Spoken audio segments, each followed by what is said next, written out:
Welcome guys, welcome back to my channel. As you all know CBSE ने 10th और 12th के exam date जारी कर दिए हैं। तो दोनों ही क्लासेस के मैथ्स के एग्ज़ाम 10th मार्च को होने हैं। उसके लिए प्रेपरेशंस तो करनी ही पड़ेंगी। तो इस सीरीज़ में मैं आप लोगों के लिए सैम्पल पेपर सॉल्व करूँगी और जो मुझे इम्पोर्टेंट लगेंगे क्वेश्चंस वो मैं solve कराऊँगी।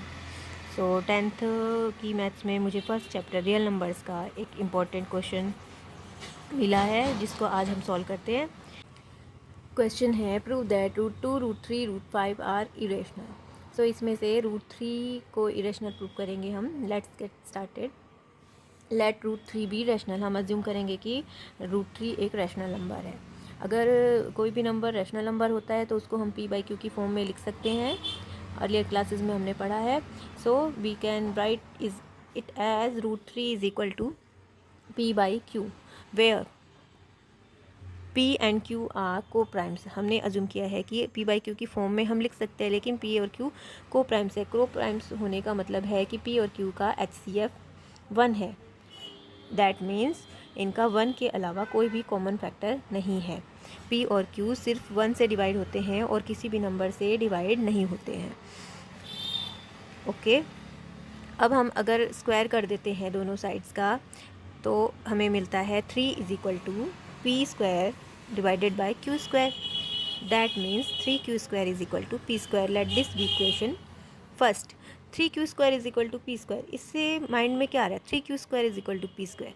3q² is equal to p² का इसका मतलब ये है कि p² लाने के लिए हमें 3 को किसी नंबर से मल्टीप्लाई करना पड़ रहा है।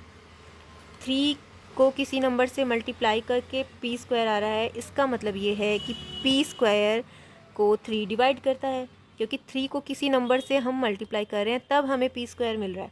इसका मतलब ये है कि p² 3 का कोई मल्टीपल है। 3 को किसी भी नंबर से हम मल्टीप्लाई करें तब हमें p² मिल रहा है। That means 3 divides p²। और एक थ्योरम होती है, ये थ्योरम हमें यहाँ पर लिखनी पड़ेगी। अगर p एक प्राइम नंबर है और कोई नंबर p² किसी नंबर a² को p डिवाइड करता है तो p a को भी डिवाइड करेगा। इसका मतलब ये है अगर 3 p² को डिवाइड करता है तो 3 also divide p। Let this be equation 2। इसका मतलब हमें पता चल गया कि p 3 से डिवाइड हो जाता है।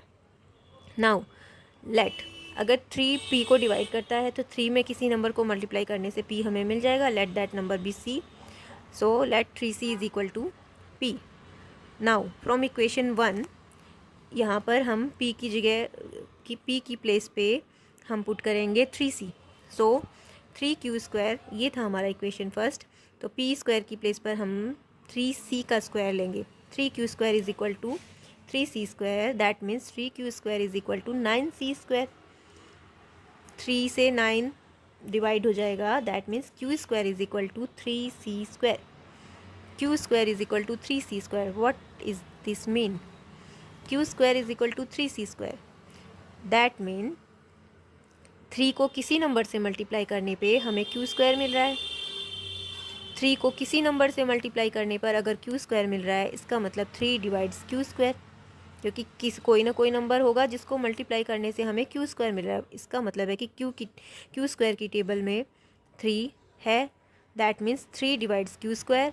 और वो थ्योरम जो अभी बताई थी, अगर कोई नंबर p किसी नंबर a² को डिवाइड करता है तो वो a को भी डिवाइड करता है। That means 3 divides q also. Let this be equation 3। अभी हमने प्रूव किया था कि 3 डिवाइड p एंड अब हमें मिला है 3 divide q। From equation 2 and 3, we conclude that 3 divides p and 3 divides q. That means 3 divides both p and q. और हमने अज्यूम क्या किया था कि p और q की टेबल के कॉमन फैक्टर 1 के अलावा तो कोई है ही नहीं, लेकिन हमारा एजम्पशन रॉन्ग प्रूफ हो गया, क्योंकि यहाँ पर हमें मिल गया है कि 3 divides p and q both. So our assumption was wrong and therefore √3 is not is equal to p/q। मतलब p/q की फॉर्म में हम √3 को नहीं लिख सकते, ये एक रेशनल नंबर नहीं है। So hence √3 is a irrational number. Proved.